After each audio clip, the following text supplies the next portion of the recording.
Hi, I'm Dr. Frank King, and I want to share with you about the many benefits of homeopathy. For over 200 years, homeopathy has been used by physicians and veterinarians to treat hundreds of conditions worldwide. Homeopathy is supported by hundreds of scientific studies, texts, materia medicas, repertories for both people and pets. Homeopathy has passed the most valuable test of all, and that is the test of time. The majority of drugs today are being pulled from the marketplace due to the discovery of the dangerous side effects where the risks outweigh the benefits.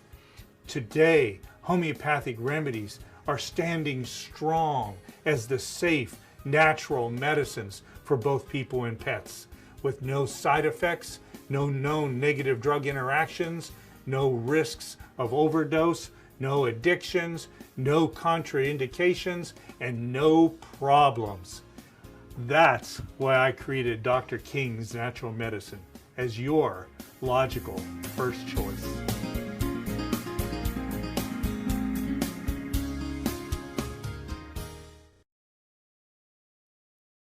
The Robert Scott Bell Show. I listen to get accurate, up-to-date information. I've learned so much from him. It is awesome. It's the best entertainment that I've found. You rock the health world. Keep it up. I love you. Now, the voice of health, freedom, and liberty, here's Robert Scott Bell. All right, y'all, it's another edition of the United States and World of Health Talk Radio on the Robert Scott Bell Show.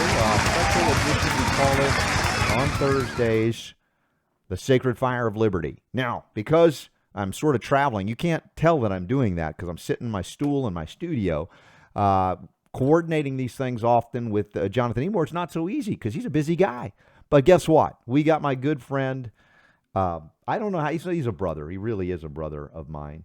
His name, Michael Boldin from the 10th Amendment Center, joining us now on the Robert Scott Bell Show with Super Don. Hey, you guys. So the point here that you're actually trying to make is that Emord is busy and Boldin just has all the time in the world, always ready to do a pinch hit. Do you know how much CBD I got to give Boldin? I mean, and I'm happy to do it. Believe me, I'm going to back a truck up to his place and say, here's your CBD, my friend. You know, when I first started taking it, because I didn't realize, and you had mentioned this to me at some point, I started off with like 10 milligrams, and I was like knocked flat. Yes. And then, you know, you explained to me that you really have to get your receptors, I guess, your cannabinoid receptors used to it. Is that right? To some degree, because we haven't eaten anything or very little that has any of the cannabinoids in it because, you know, they banned the plant. Darn that plant. Yeah, at least on a consistent basis for me. And so now I do so then I backed up to like 2.5 milligrams, and now I'm about 10 per day. So as long as you have that in your inventory to fit with my daily consumption schedule, we're good. Super Don, you love this. I had the same experience when I first tried it because I got like a tub of the green stuff, and I'm like you, Michael. I'm like all gas, no brakes. It's just like somebody gives me something to try, I'm just like, yeah. So I took a big old giant spoonful, you know, of this stuff. And I was out, man. I was crashed for like the rest of the night until the next morning and stuff. So, it's interesting how that stuff works. Yeah. You know, if you just a little bit of it, then it's just right. But if you overdo it, it won't hurt you. No, it won't but don't plan on doing anything. You know. Yeah. Not that I don't want to plug your sponsor and friend over at Plus CBD, which I do use. I use the yellow one. I can't even tell you what gold. Is that lemon? That's a gold. Okay. Yeah. So I like using that, but I also just living in downtown Los Angeles, I have constant CBD access. I can go to the local market a block and a half away. I can get it in food. I can get it in teas. I go to my regular coffee shop 2 blocks away. They infuse it with my cold brew coffee that I get in a jug all the time. And it's always organic, full spectrum hemp all over the place. And to me, and I did a podcast a few days ago on one called The Culinary Libertarian, talking about food and availability of food in response to the state and government getting in the way, trying to restrict access. Very similar to your approach on health freedom, Robert. Right. And I was talking so much about how about CBD that I just kind of realized that of all things, and maybe it's a little ironic, of all the things that I work on, CBD is really the most exciting because it's everywhere, even though the government has told us for so many years that it's not supposed to be. And that to me is really, really exciting for health freedom, specifically, and for liberty in a more general view. Michael, I want to go back and like reminisce with you. I really do, because there's probably I feel like we do this all the time. People never get the kind of behind the scenes. I know the gaps in my memory banks, and you'll fill them in for me. It's the other way around, my friend. The 10th Amendment Center, right? I always call it the little, I don't know, the freedom engine that could, right? People said, oh, it's not possible. And we love doing the impossible, or what other people consider it to be the impossible. And, you know, I remember the first time seeing you speak. And I was like, hey, what is this 10th Amendment Center about? What is the 10th Amendment? I mean, I knew a little bit because, you know, I'd studied the Constitution. I stepped out and lived a different way from a lot of people based on what I perceived to be correct interpretations of the Constitution and Declaration of Independence. I got to throw it in there. Yeah. Even if you didn't study it, yeah, you are living it yeah, more than most people. And whether you want to hear that or not, you are a shining example of living free without permission in so many areas that I'm not even going to touch in my own life, because it's like, oh, how do I deal with this logistically? Right. To me, like your friendship and then your leadership as well, outside of our friendship, has been really awesome.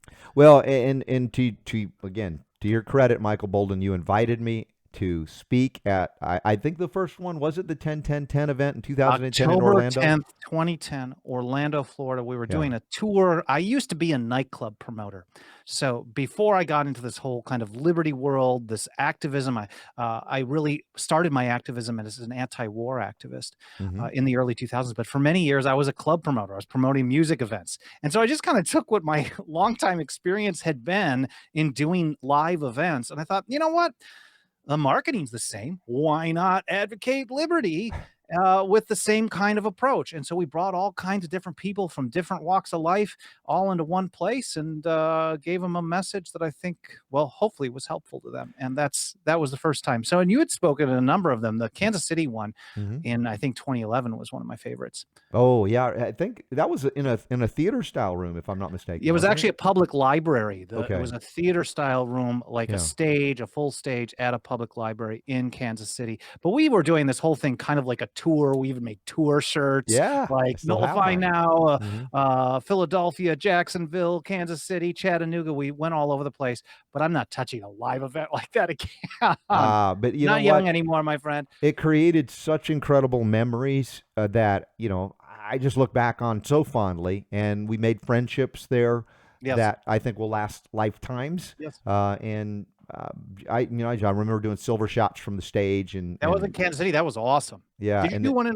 Orlando too? Do you remember? I don't know if I did silver shots on that one. I think I was did in Kansas City. That's where I started jacking your quote of stop asking for permission where none is required. That is, to me, and you can find that on YouTube. Anyway, for those of you watching on YouTube, just look for Robert Scott Bell, Nullify Now, Kansas City. It's this classic speech that Robert gave talking about his history of treating himself in ways that they didn't want him to treat himself. And especially like when you pulled out that shot of silver right on the stage, that was so cool.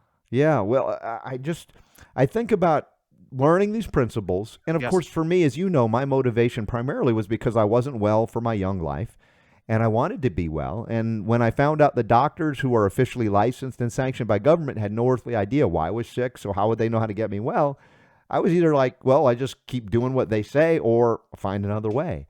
And I'm a practical, pragmatic guy, ultimately. Some people might think I'm a little loopy sometimes, maybe on enough CBD I could be, but the pragmatic side, practical side is like, listen, I just want to be well, okay?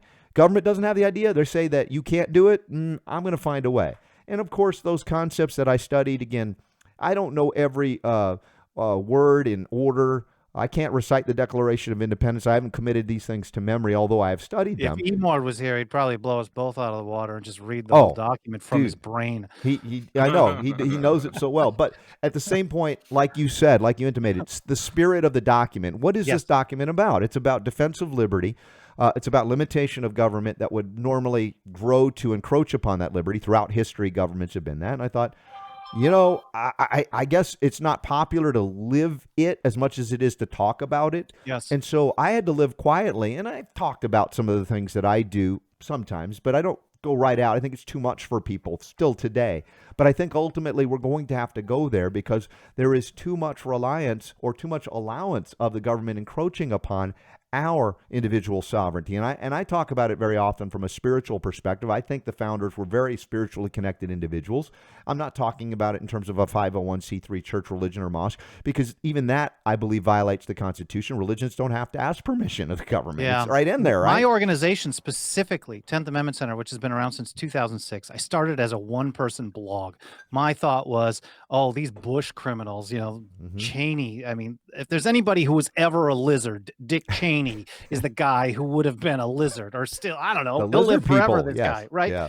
So an anti-war activist, and when I hear you talk about coming from this from a pragmatic guy, I didn't know, I couldn't heal myself under the ways that they wanted me to. I also think it's similar, but for a different topic. I was an anti-war activist. So then I thought of like, wow, government now wants to take care of my grandmother's health, but yet they slaughtered 1 million people in another country. Who the hell would trust these people? Right. So that, it's a similar approach to it with a different topic. And so, going back to 501c3, when I started the organization as a blog, my goal was to reach just 1 or 2 people. I was just going to talk about how, like, they have this constitution, they never follow it on anything. Yeah. You don't have to be a liberal or a conservative or a socialist or a libertarian or anything. You're not going to find much that they do, unless you subscribe to the broken clock theory. Every now and then they get something that you're supposed to do, but a vast majority they shouldn't be doing in the first place. The vast majority of what they do. But I don't trust government. So I didn't create my organization, 10thamendmentcenter.com for the plug. Yes. I didn't create the organization with the idea of working with the IRS to get a discount on the stuff that they're stealing from everybody anyways. I believe that people provide a service, whether they're the local grocer or they're doing a show like this or they're providing educational resources. No one should be given extra special treatment. And in fact, I don't even want to partner with the organization that I'd like to see gone. That is the IRS. To me, Right. They're a nasty, evil entity that shouldn't exist. And I'm not going to partner with them because it's dangerous. As soon as you start doing that as an organization, eventually they come in and restrict what you can do as far as your actions, your activity, your lobbying efforts, if we want to call it that, whatever it may be. How you file really holds you back in what you can achieve. Well, and there is so much disconnect, discord, of course, the divide and conquer concept, right? I always found it fascinating, like your background, you mentioned like a party guy, right? We throw parties. I don't know. I'm like, so not a party guy. I'm like, I don't even know what kind of parties they are, but it sounds like fun. And we I'd have DJs at like 3 a.m. in a warehouse in downtown Los Angeles. Wow. I mean, that was my lifestyle. But then once I started, and I never really was political. I was very apolitical. I had never voted. When I decided to start being kind of political or paying attention to things, I was really into Michael Moore. I self-identified as a Marxist or a communist. My initial gut instinct in the original airline bailouts, when I heard about them, I was like, you know what? If the government's going to give money to these airlines, well, why don't they just own the things? Like, this was my natural instinct. I mean, when you are raised in a government school, you're going to be taught that government is the solution to all of your problems, whether it's political, whether it's social, whether it's economic, or whether it's health, whatever it may be, it's going to be government. So it's natural for people to think that when the CDC says something, we should trust them. Well, They're and not. That's the kind of thing, Michael, you and I have talked about this. I brought this up. Like, we have a lot of friends in Liberty, and sometimes there's like a blind spot. And I don't know if it's just for me because of the health focus that I have, that I see that blind spot as often in trusting the medical establishment, which wouldn't exist because it's a monopoly unless government could enforce it and do the things that they've done because they've been captured by a multinational group of, I think, criminal poisoners, if you will. And I'm trying to say, in every area, and I think that's the alignment we have as well, that there's no area that we should trust the government. I mean, it was like bare minimum, this is what they're allowed to do, and all the rest is to not encroach on us, not to prevent us from, maximizing our liberty, our freedom. So one of my political inspirations was this, rest in peace, Harry Browne, a great libertarian writer from many years ago.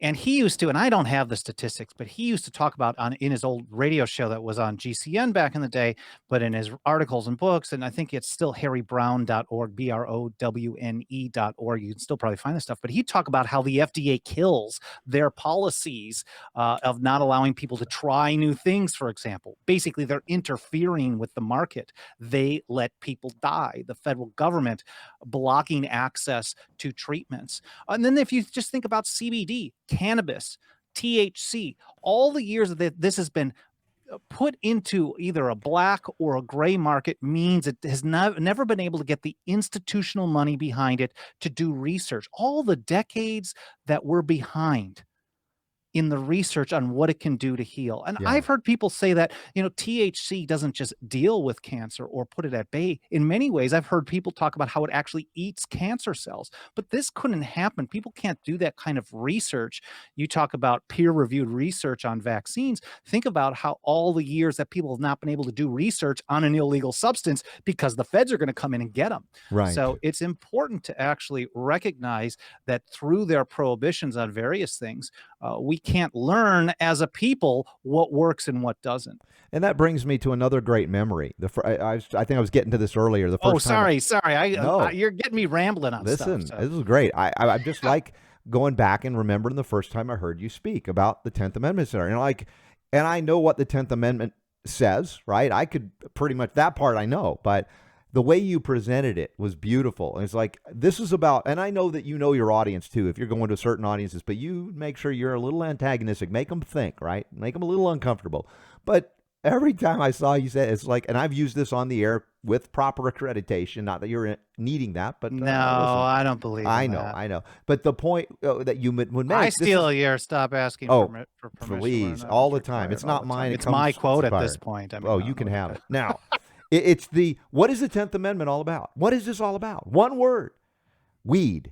I mean, and you played it out beautifully. And sometimes I'll do that in an audience where I'll try to give a little bit of the 10th Amendment for people. And I'll say, it starts with a W, I'll play it out. But it was just brilliant because, if you understand whether you're coming at it from a medicinal, for people that really need the medicine part of it, or from those who are on the left that felt, hey, I love to smoke weed. It didn't matter. It was the concept that was really strongly through that. And I think it's as brilliant as anything in terms of how to communicate something and cut through a lot of things that may be confusing to people and go, here it is. And so for me, that's a great memory of hearing you speak the first time and saying that. I was like an aha moment for me too. There's a reason that I push that message and have pushed that message for so long too. And you were talking briefly here about how you like talking about things that actually make things work, things that actually, we can talk about philosophy all we want. We can read books all day, but reading books isn't going to change the world. It's good. It's important for us to have knowledge. But then once we understand the principles, how do we put it into practice? And so weed, I think, is the greatest example in modern times, if not in United States history, of how the central government, the Washington, D.C. federal government, can tell everyone on earth that they're not allowed to do something, but yet they're not able to enforce that because so many people, so many states, so many local communities have flat out defied them. We're now looking at 33 states around the country, with the most recent ones being places like Utah, Missouri, and Oklahoma that are now legalizing cannabis for medical purposes.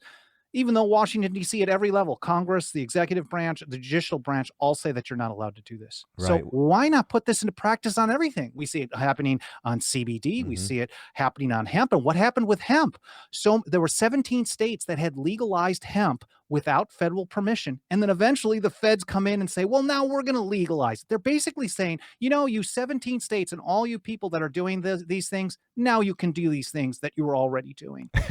And they're going to eventually do the same thing. And I recorded a video back in 2015 that basically said, we're getting to the point where on marijuana more broadly, eventually the federal government's going to have to back off on this, decriminalize just to save face. And I think eventually the FDA is going to have to do the same thing through HHS on raw milk and on so many other different things, because if enough people say no, they cannot force these things down our throats.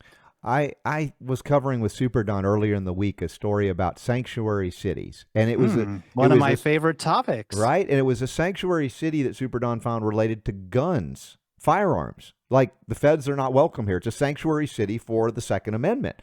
And they're starting to hear my messaging. Yeah, because remember, and I talked about the political divide, because there's those people that are so-called conservative right, they don't like sanctuary cities when it comes to the whole illegal immigration issue. Right. And I said there may be some points of controversy in terms of what constitutionally the federal government is authorized to do regarding our borders and immigration policy. I didn't get into the weeds there, no pun intended. But, all of our puns are intended. Okay, all right, intended. But this idea of a sanctuary city for the Second Amendment, how about a sanctuary city or state that would nullify completely the reach of what I call the Fear and Death Administration, the yes, FDA? Absolutely. I've been talking about using the term sanctuary city, even though I think it's a terrible term because it's just incorrect if we're going to talk definitions. But using the term sanctuary city, but for everything. In fact, I'm giving a speech in April in Concord, California for the California Libertarian Party annual convention. And the title is Sanctuary Cities for Everything. And in that speech, I'm going to be talking about how we can examine what's going on with these immigration sanctuary cities. Look at what they're doing, figure out what they're doing that's working for them, and then apply it to anything. I'm going to talk about guns, and I talk about guns in this regard all the time, which is why I find it exciting that other people are starting to use that terminology for gun rights. But we can do the same thing on the FDA. We can do the same thing on just about anything, as long as we understand what they're doing. No one talks about immigration sanctuary cities like this. I don't like those sanctuary cities because what they're saying hurts my feelings. No one ever says this. They complain about it or they love it because of the results that it brings about. So people who want stricter immigration controls hate the sanctuary cities because they recognize or believe that they are undermining federal immigration law enforcement. And people on the other side for the other reason. Now, there are about 300 of these, and primarily a vast majority of them, all that they are doing is refusing to help the federal government enforce federal immigration law. Now, you may think that, not you, Robert, but whoever, some person may think that they're not allowed to do this. Well, they are. And if they're pulling it off and 300 of these cities are pulling it off, why not implement that same process on something else? Well, let me get Super Don in the mix here and find out what he wants to nullify more than anything else. I don't know. Have you been thinking about this at all? I could probably come up with a long list of things, but I just want to say, Michael, you were saying, oh, they're finally getting your messaging. Well, that story that we covered came from our friends over at Zero Hedge. Oh, cool. And they actually referenced you guys in nice. the article. And it was funny because there's I'm going to read the quote here. It says here, county sheriffs, legally speaking, are the last line of defense in the battle for gun rights. And it has a quote. And the quote is, federal agencies do not have state powers. Due to the Constitution's structure of dual sovereignty, the feds have no authority to enforce state laws. Furthermore, states cannot be compelled to enforce federal laws. And they cited you guys at the blog at the 10th Amendment Center as the source for that. Boom. And that's awesome. Yeah. So, they are getting your messaging because they actually, like I said, they quoted you guys on that. And in our conversation that we had on the show, I was like, look, if you can do this for guns, we do this for illegal immigration, why would they not be able to say, you know what?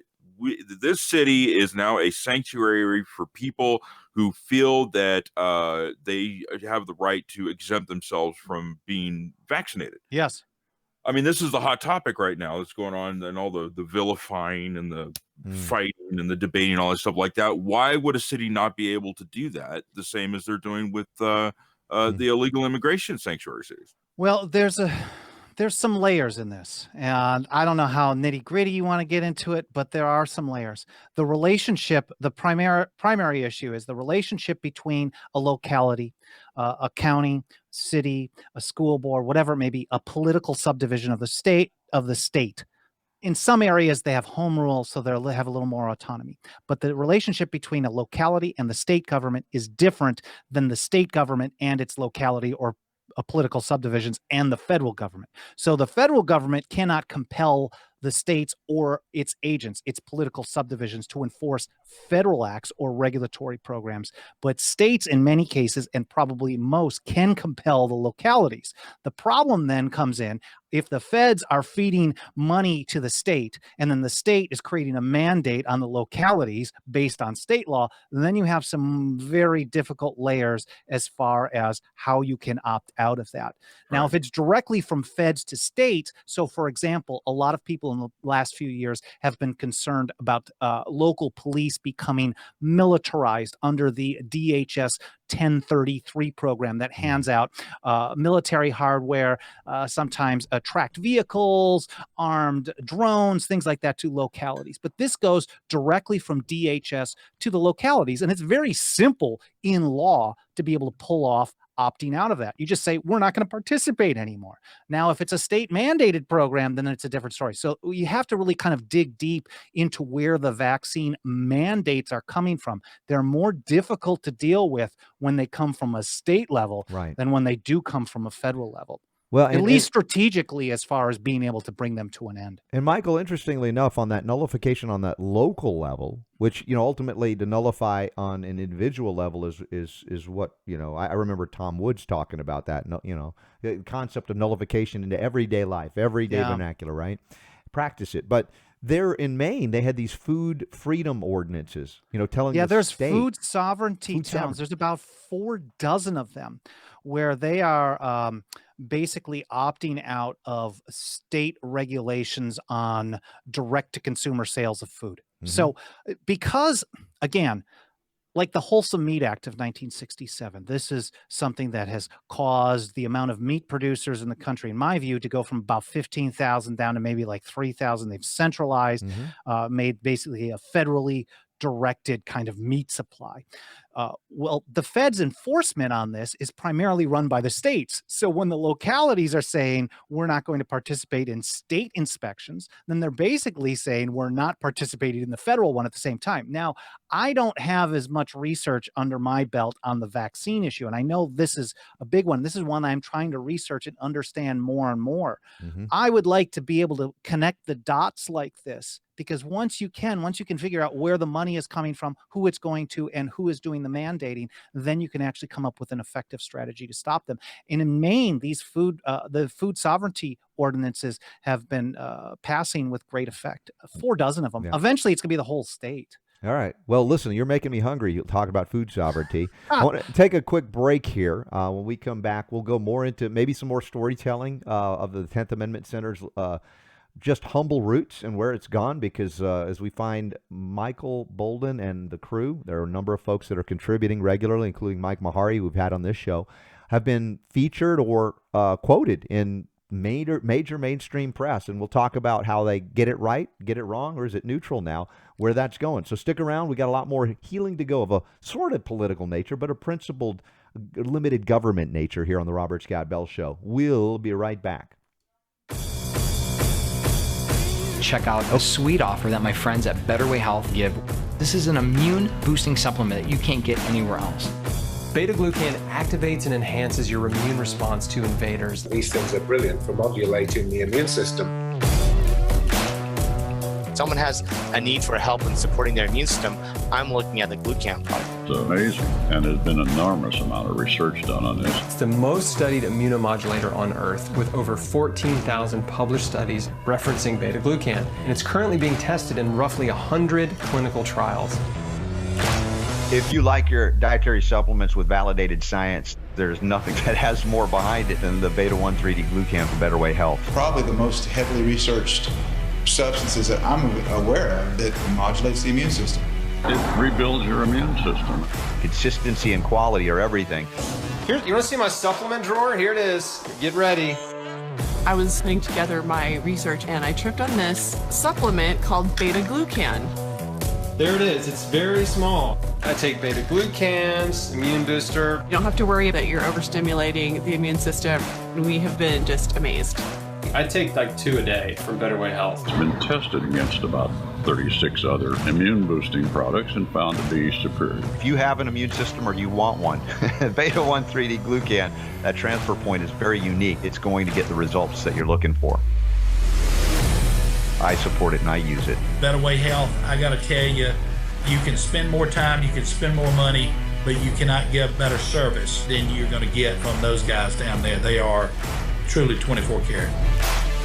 The brand you want to get is called Transfer Point Beta 1 3D Glucan, and you can get it from betterwayhealth.com. Let's spread the message about beta glucans. It's a powerful substance from nature that can help you.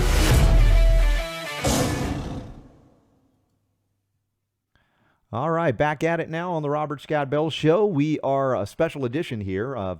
We call it the Sacred Fire of Liberty, and even if Jonathan Emord's not here, I try to find folks that stand up for liberty, and I don't know who does it as well as my good buddy Michael Boldin from the 10th Amendment Center. And at least I go wild. I don't know about the crowd, but I go wild. I should be in the live chat, really. Totally. Well, yeah, I hope it's you do. where I'm at home. Yes, you do great work there, my friend. Really amazing. You know, I want to bring this additional aspect to who Michael Boldin is, because we have this new delivery system, and we've talked about this Wirecast thing that you have been using. You said this would be, I told you what I would like to do, and you said this would probably be the best thing. But at the same time, you and Super Don looked at me when we launched a week plus now ago, that first Monday show and through the week. I could see in your eyes, you were very concerned. It was like, I still am. What? You still are. Come on, we're doing okay. No, I mean, everything's perfect. But my nature is, I want to do everything right. But at the same time, sometimes if I wait, I'll never start. And I felt like, this is the deadline I had set. I may not be fully ready or engaged, but we're going for it. And I have to say, again, without your help, Michael Boldin, I don't know that I could have been here doing this with this new delivery. So everybody, I don't give marching orders often. In fact, these are not technically that. I mean, I still believe in freedom, but I want everybody to march over to the 10th Amendment Center. Go to 10thamendmentcenter.com, sign up, become members, because this is a group, the little freedom engine that could. From what you said, I want to have a blog and talk to two people, to now being quoted in the New York Times, the Los Angeles Times. I don't know what publication hasn't quoted something or somebody from the 10th Amendment Center at this point. Yeah. Thank you, first of all, for mentioning that. So 10thamendmentcenter.com/members if we want to do that. But right I don't there. want to be labor. No one should feel obligated to support us financially, but those that do, I'm very grateful. If not, if you just want to look around, there's about 12,000 articles and blogs on the website. So there's a lot of stuff that people can dig in on, and I hope they do, and send emails and ask questions and all that kind of stuff. But yeah, we've been all over the media, not as much since the Trump administration took over. We were in the media a lot when, I started the organization in 2006. Really, so I registered the website, the domain, in 2006 summer. I really didn't start the blog until early 2007. I had to figure out what I was doing. I wasn't a quick start like you, just pumping it out in a week, Robert. I don't know how you do these things. And then just started blogging and really started getting a lot of attention for our opposition to the Iraq War on constitutional grounds, the Patriot Act, the Real ID Act, which now we're still talking about. And I know you bring up the potential for that to be tied into vaccine requirements. Technically, they could tie it into just about anything. Yeah. So, and we've expanded our work into the right to keep and bear arms, surveillance, just about health freedom, anything under the sun. You can look at it and say, well, what does the Constitution say about this? Does it delegate a power to the federal government to do this? And if not, then why are they touching it? What do we do about it? So we've been covered all over the place. And most of the times it's very fair. Even the New York Times, I've had a regional lead reporter like talk to me for an hour or two, then afterwards email me and say, this is how I'm going to quote you. Is this fair? That doesn't happen. I have been treated very well in the press, unless it's been an op-ed by a couple of former Bush administration officials who likes to call us the ACLU wing of the Tea Party because we were opposing indefinite detention under the National Defense Authorization Act that Barack Obama signed into law, one of the worst laws signed in modern times. They say that they could just capture anybody, American citizen or foreigner, throw them into prison without due process and hold them until the war on terror is over, which we know they've told us is going to last 100 years. So they can hold people forever without even charging them, without access to a lawyer. So this is on the books. Now, we don't know if they're using it really in any large numbers. We don't know because they wouldn't tell us. And those that get served any type of information about this, they're also given an NSL under the Patriot Act, a national security letter saying they're gagged.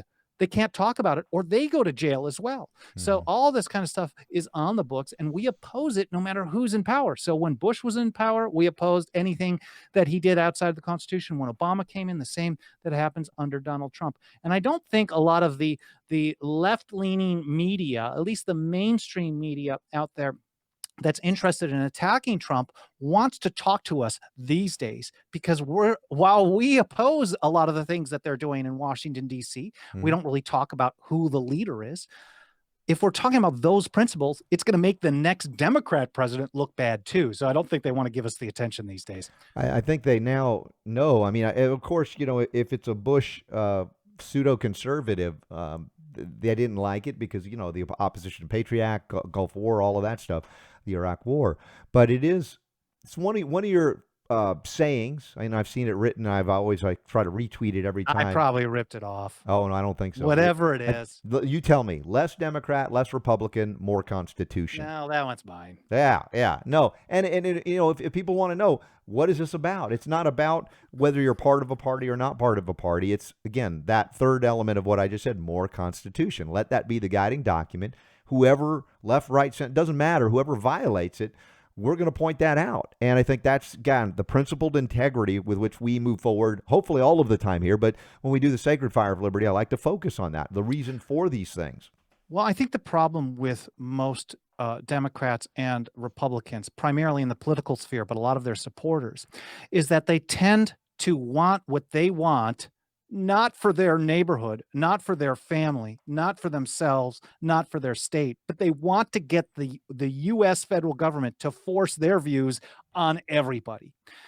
And they never think about how that power is going to be used against them. So when, for example, the Trump administration comes out with emergency powers to redirect funding because the world's going to come to an end because of the border, whatever. I'm probably being a little too sarcastic on that, but look, he's going to redirect funding. What do you think someone is going to do once they implement a Green New Deal? They're going to say it's an emergency. Climate change is going to destroy the globe, and we're going to take funds from everywhere. They're just going to ramp it up. Everyone, and I know a lot of the administration supporters don't like hearing me talk about the emergency powers and funding and all that. They like to tell me, oh, it's been done before and before and before, but the Constitution doesn't mean what everybody else has done. Just because everybody else has done the wrong thing doesn't mean it's okay for your guy to do the wrong thing, which then sets the stage for the next person to do the wrong thing, and even worse. They always look at what their predecessor does as a floor, not a ceiling, and they're going to continue to build upon it. I've heard this said, and I've said it many times, the rule of necessity has no law.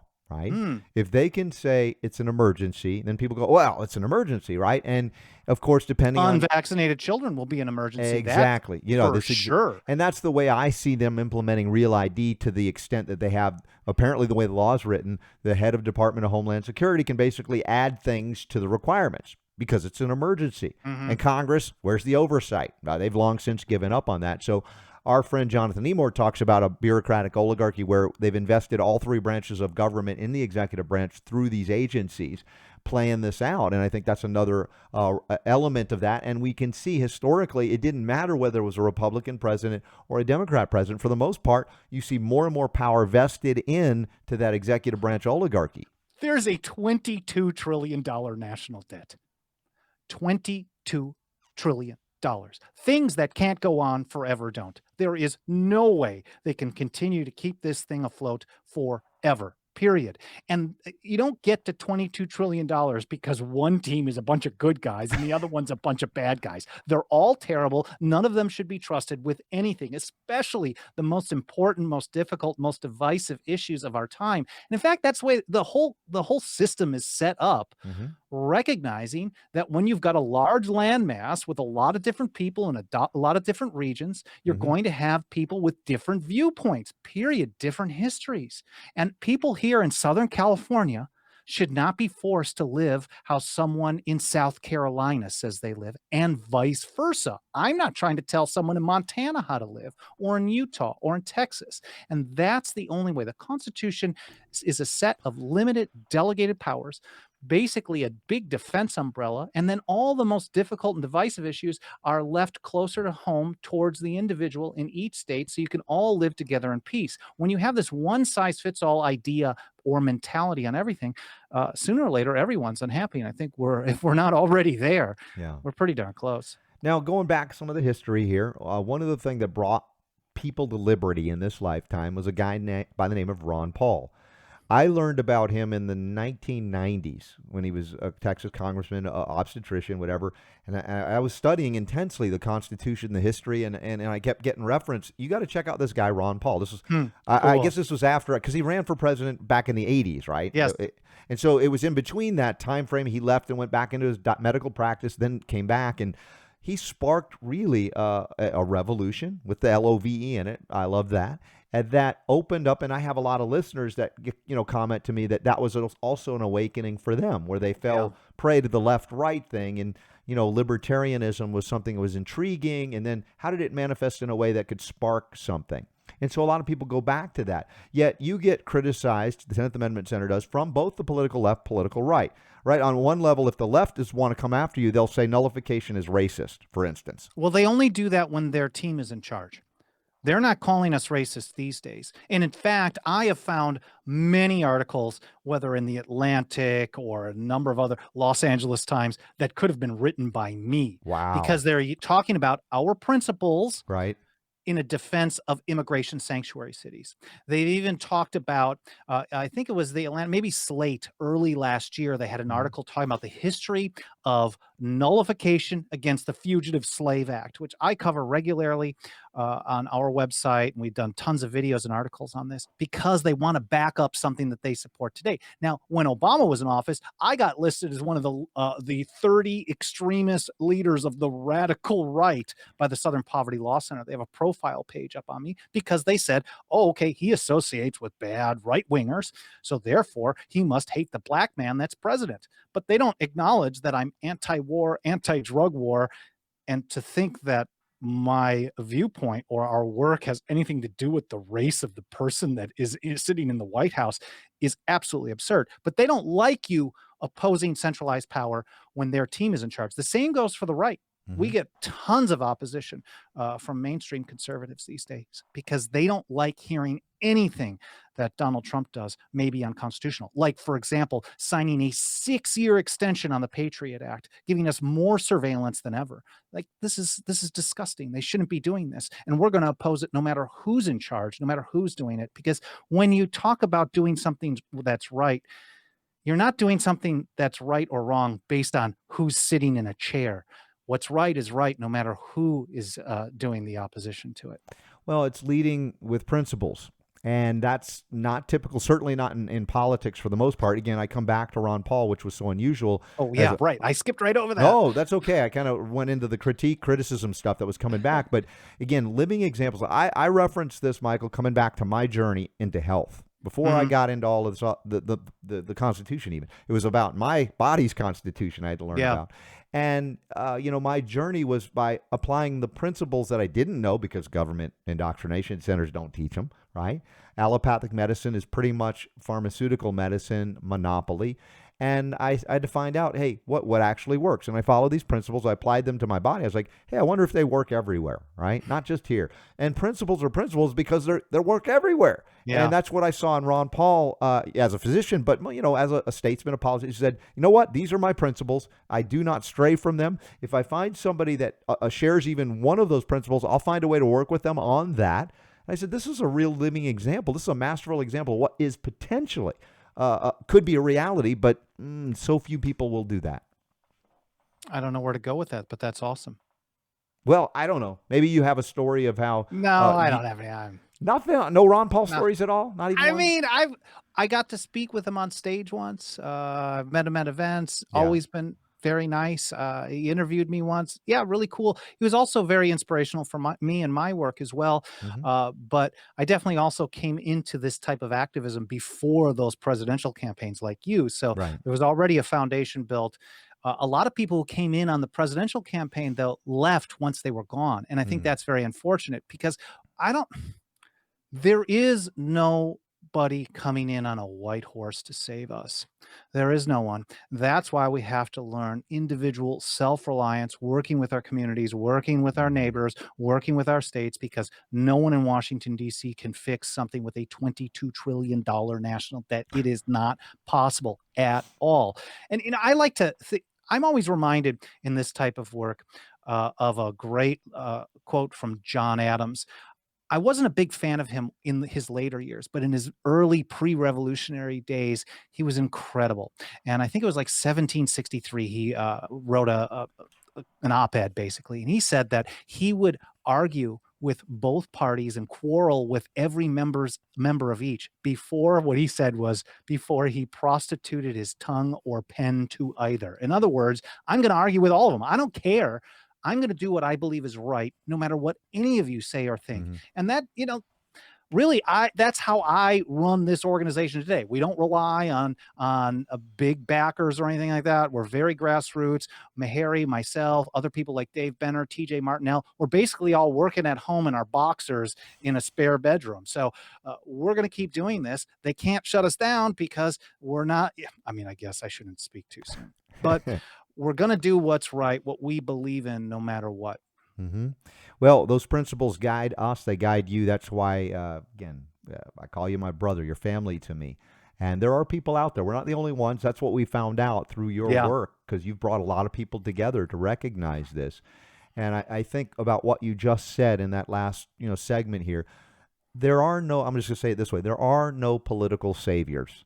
Is basically, and I've said this, I say, stop looking, even Ron Paul, I said, Ron Paul, if he were president, there'd be a lot of cool stuff happen, but he can't dismantle the oligarchy, the Federal Reserve, all in, there was so much opposition to him, as you know, that it has to happen by decoupling, by removing consent, by, stopping the funding. I've often talked about this in terms of cancer.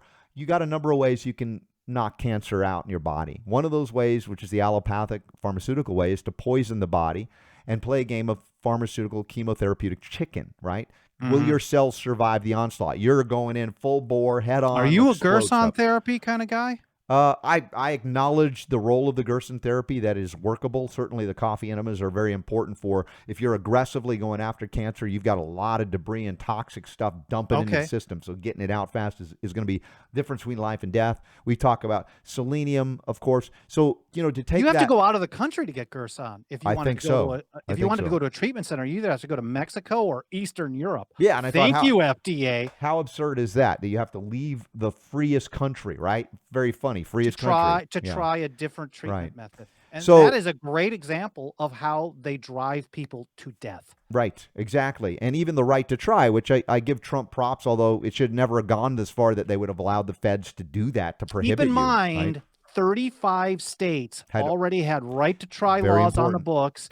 And this is how what we call nullification plays out. When enough people and enough states start doing it, eventually the feds back off. We see the same thing happening on hemp. We see the same thing is going to happen on marijuana. We saw the same thing happen with 35 states with right to try acts, allowing people in some limited situations to try things that weren't approved by the FDA in full force.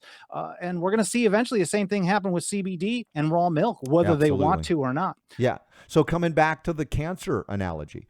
Okay. The way I feel more appropriate to help people to get well in those circumstances is to stop feeding the beast. Cancer, it feeds on something. What is its fuel supply? What does it eat? What does it take? And just go. What does cancer eat? Sugar, primarily. Oh, wow. Yeah.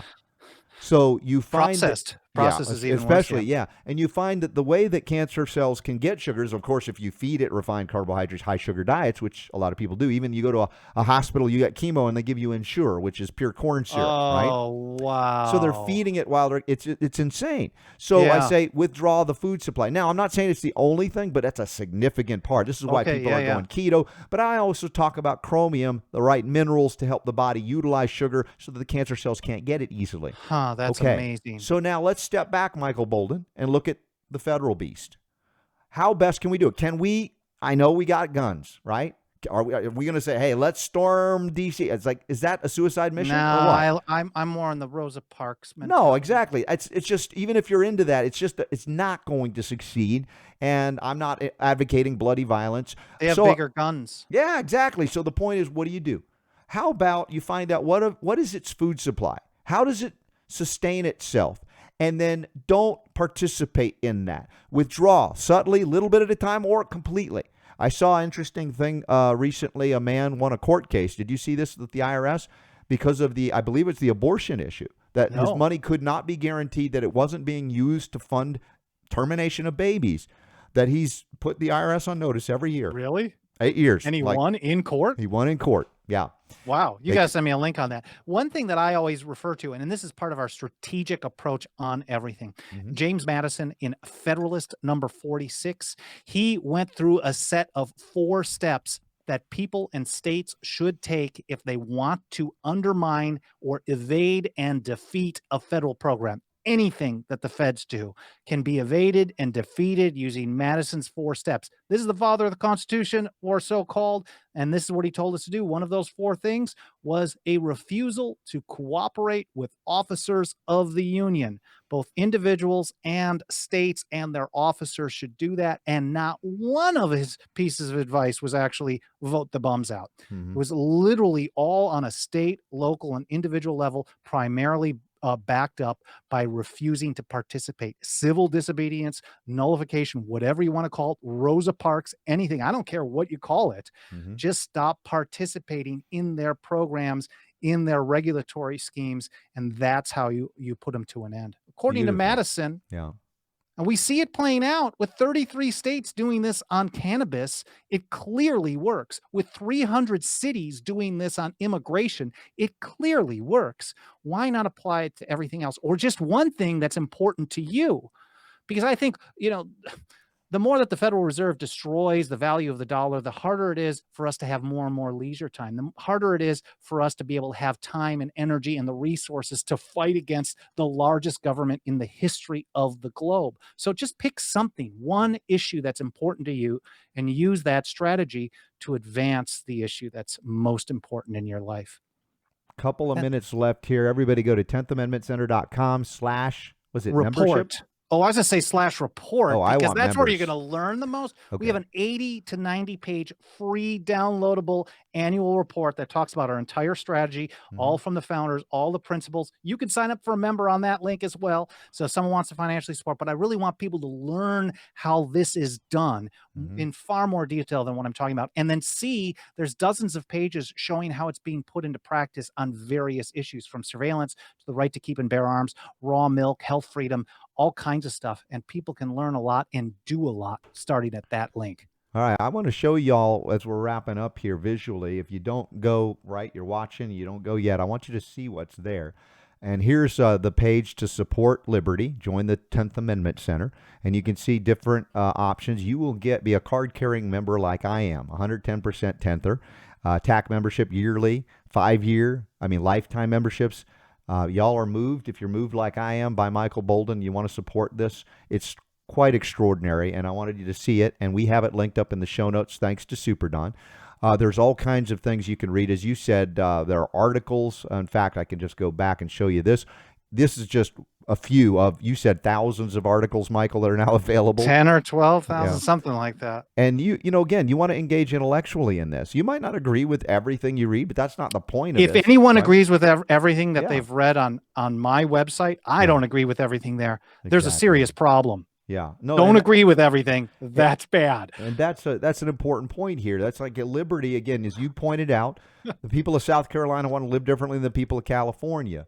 And that's fine. That's absolutely fine. So, what we've done is spent a good hour here together with Michael Boldin, Sacred Fire of Liberty, and I want to can't say thank you enough. There's nothing I can do. I'm just going to keep throwing some trucks of CBD at you. It's a little bit I can do. It's going back and forth then. And some silver, too, And, you're the best. Well, listen, if you were to close the show, you know how I close the show every hour. Do you have a version of how I close the show every hour you'd like to add into the mix before? No, I'm just going to use your line. What is it? Stop asking for permission when none is required. Yes. That's the new closer. And the power to nullify. Oh, nice. Is yours. Is that what you were leading me to when I failed? It's okay. It's okay. We love you anyway. All right, y'all. Stand by. We'll be back with even more tomorrow and the next day and the next day. Thanks partly to Michael Boldin, 10th Amendment Center. RobertScottBell.com, y'all. The Robert Scott Bell Show.